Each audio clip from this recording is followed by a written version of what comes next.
Want to help support Jonose Cigars? Two great ways to do it: smokeagoandshop.com and on Patreon. So click those links in the description below and help support this great cigar channel.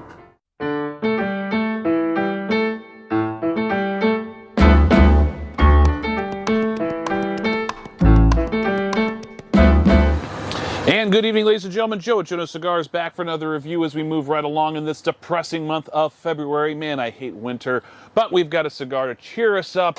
This is from Warp Cigars, a cigar that pays homage to a deceased pet, a Cane Corso dog that was a staple at Warped HQ, according to Kyle Gellis.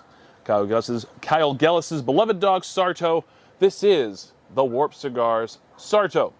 This is one of three different Vitolas. There's a Robusto, a Toro, and a Churchill. We are doing the Toro. It's a 6x52 straight Parejo Toro, manufactured at the Noxa factory in Nicaragua, featuring Nicaraguan long fillers and binder, along with a beautiful dark Connecticut broadleaf wrapper on the outside. Looking at this wrapper, very handsome coloring, nice and even, slight modeling to it, visible, very, very tight seams.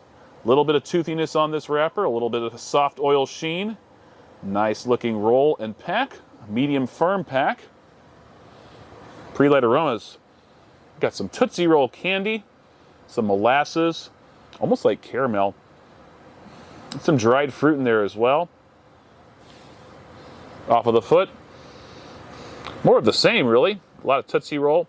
Maybe not so much fruit, but definitely some molasses and some earthiness as well. All right, check out the internal humidity. See there where this one is sitting. Checked it earlier and it was in a very good range. We're looking at 63. Yes, very good. Have been a fan of what Kyle Gellis has been doing, particularly as of late. Haven't had this one before. Let's go ahead and get this one cut. Check out the cold draw. Cold draw has just a touch of firmness to it, but it actually feels pretty nice. Getting a lot of cedar and raisin at this point. Let's go ahead and start toasting, see what we can find out.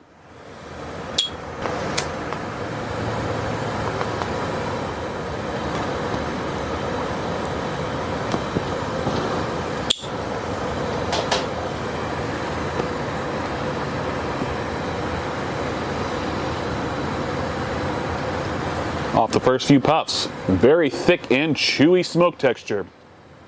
Pretty full-bodied. Not a huge amount of spice, a little bit of a slight red pepper tingle on the palate at this point, but it's pretty minimal.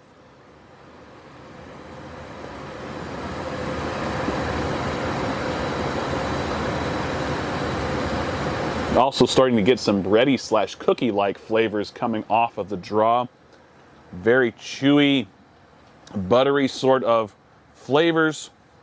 Really didn't get this foot toasted as well as I wanted to. Let's get that touched up just a little bit now before I get too much further, so I don't have burn issues if I can avoid it.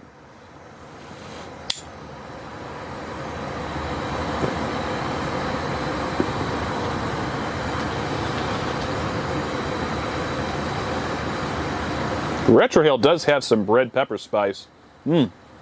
Cola syrup coming through. A little bit of sassafras notes, maybe some root beer extract sort of flavors. A little bit of some bready cookie notes coming through on that retrohale as well. All right, very good start. Pretty rich, pretty bold. Liking it. We'll let this go until I get a little further into the first third. I'll see you then.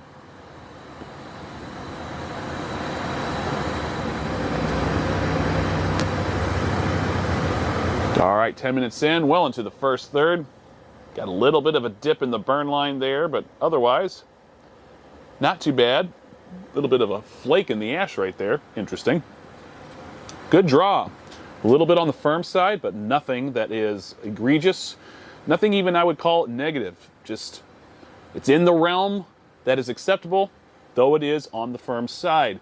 Good smoke output, very, very chewy, thick smoke texture. I would definitely call this a full-bodied and somewhat pretty full flavor cigar at this point. Getting a plethora of very rich dark chocolate, really heavy cacao presence on the draw. We got some buttery cookie sort of nuances coming through, molasses, we got some leather, and some hints of baking spice. Beyond the baking spice, there's not a whole lot of spiciness on the draw. On the retrohale,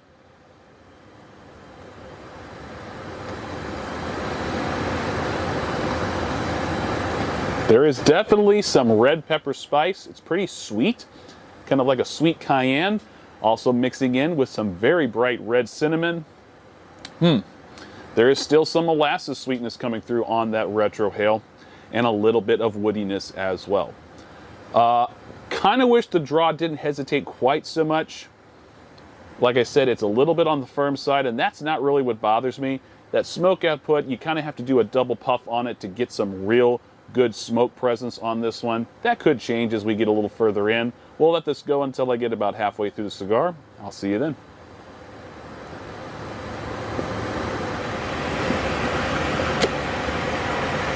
All right, 35 minutes in, just about at the halfway point. Not a great looking burn line. I have had to touch it up a couple of times. Burn has been struggling a little bit. Almost as soon as I ended that last segment, it started to peter out a little bit on the burn. I had to kind of rejuvenate it by puffing on it a few times. Didn't have to like relight it, but I definitely had to touch it up a couple of places. So that's a little bit irritating. Flavor-wise, still very, very impressive. We're starting to get milk and dark chocolate, very creamy, very rich and sweet. Lots of sweet bready notes coming through as well. Some nuttiness, getting somewhat of pecan and pistachio sort of flavors on the draw, and some baking spices, primarily anise and some clove in there as well. On the retrohale, as you can see, it's already starting to sputter a little bit here.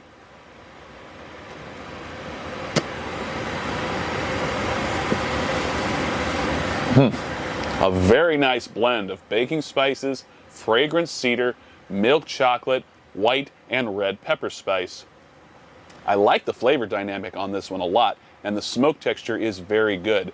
The draw has been sputtering at times. Not always, but at times, and I just showed you an example of what just happened. You take a puff and it's barely any smoke, puff on a little bit more and it starts to get going again, like you have to kick it in the ass a little bit to start performing the way it's supposed to. Burn-wise, it could be better. If I'm being completely honest, the burn could be a lot better on this. Normally when I see something like this, I think, oh, it's too wet. This is a cigar that probably should have been dry boxed a little bit longer. Well, I have dry boxed this, and I tested it with the humidimeter. It was at 63. That's a really good reading. There really isn't any reason why this should be doing this other than, well, maybe it just wasn't rolled that well. That's about the only thing I can think of at this point. Connecticut broadleaf is a pretty thick wrapper leaf. Has a lot of flavor, and usually you don't see them looking this pretty. This is a very pretty Connecticut broadleaf. Most of them are a little bit more ruddy looking, very veiny. But with a thick wrapper leaf, there is more room for more opportunity, rather, for burn error, at least in my experience. So that's the trade-off you have when you are using Connecticut broadleaf. So take it for what you will. Still, very much enjoying this cigar, and I'll let this go until I get towards the end. I'll see you then.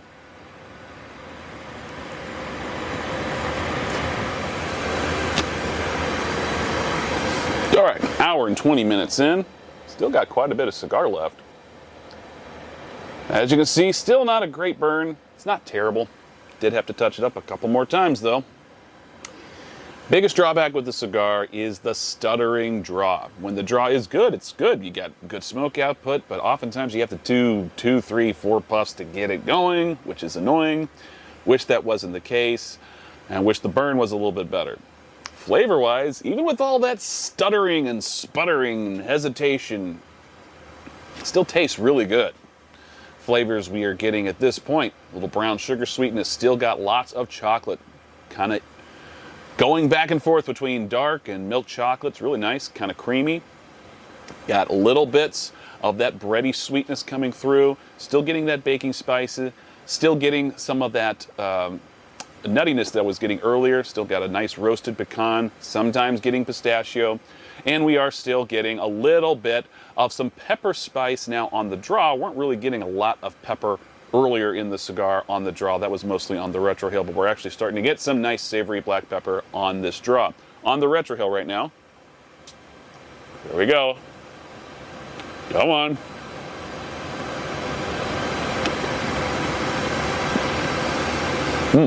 Very smooth, fragrant cedar, very aromatic. I like that a lot. Got a little bit of white pepper, some citrus zest sweetness, a little bit of floral in there, and some cacao, cocoa nibs, that sort of thing coming through on the retro, and a touch of baking spice as well. All in all, I love the flavor experience. Just wish that the draw, the smoke output was a little bit more consistent and not so needing of extra attention. You know, I really don't like having to grab the lighter more than once or twice during a smoke. It doesn't bother me a whole lot if it's just 1 or 2 times. When you're doing it every 10 minutes, it felt like, it becomes a problem. And yeah, I don't like having to make sure it's not going out and puff on it like crazy just to make sure that it's not going to completely go out on me. So yeah, a little bit of construction problems in this particular cigar. Maybe this was a bad one. I will definitely try to smoke this one again because it's a very good flavor experience. And I like the layering, I like the balance. All that is in very good order. Just need a little bit more consistency on the draw and in the burn, but not too unhappy with it. Be interested to know if anybody else had similar experiences with this cigar, if you've had it, so let me know in the comments below. Thank you so much for tuning in for this review. As always, don't forget to subscribe if you haven't done so already. Click that icon bottom right corner of the screen. Give me a thumbs up if you like this video and leave me a comment. Even if you didn't like something, by all means, give me a thumbs down. That's fine. Just let me know in the comments below what you didn't like about it so I know what you're talking about moving forward with some constructive criticism. See you all on the next review. Till next time, smoke a good one.